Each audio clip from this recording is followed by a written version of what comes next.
इनसे हमारे भोजपुरी दुनिया के बहुत बड़ कलाकार जेकर कुछ दिन से कुछ महीना से तबीयत खराब बा, जेकर नाम है बिजली रानी जी। अपने ज़माने में बहुत बड़ी हस्ती थी, आज भी हैं।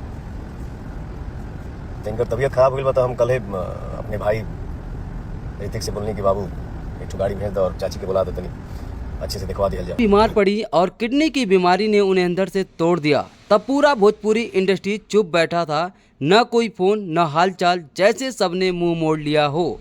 लेकिन तभी एक नाम सामने आया और वो नाम है पावर स्टार पवन सिंह। पवन सिंह ने ना सिर्फ उनका हाल जाना, बल्कि बिना किसी शोर शराबे के सीधे मदद के लिए आगे आए। उन्होंने लखनऊ के हॉस्पिटल में भर्ती करवाया और पूरा इलाज अपने खर्चे पर कराया, बिना किसी पोस्ट, बिना किसी दिखावे के। ये होता है असली स्टार। आज जब लोग पॉपुलैरिटी के पीछे भाग रहे हैं, वहीं पवन सिंह ने एक इंसानियत भरा काम कर दिखाया और यही चीज़ उन्हें भीड़ से अलग करती है। ये वो बेटा है जिस पर उसके माता पिता को गर्व होना चाहिए। ऐसे बेटे हर घर में हों तो समाज कभी गिर ही नहीं सकता।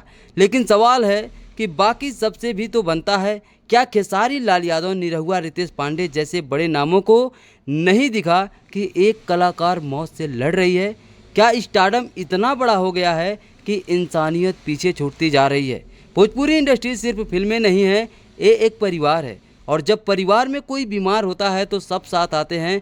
पवन सिंह ने अपना फर्ज निभा दिया, अब बाकी सबकी बारी है। अगर आप भी मानते हैं कि पवन सिंह जैसे कलाकार ही असली हीरो हैं तो इस वीडियो को दिल से शेयर कीजिए और कमेंट में एक बार जरूर लिखिए, पवन सिंह तुझसे प्यार है, तू भोजपुरिया शेर है। मेरे भाई, आज पवन सिंह के भी जितने चाहने वाले हैं उनका सीना 56 इंच जरूर हो गया होगा। अगर ये खबर सुन के उनका सीना 56 इंची हुआ तो कमेंट में अपनी राय जरूर लिखें। धन्यवाद।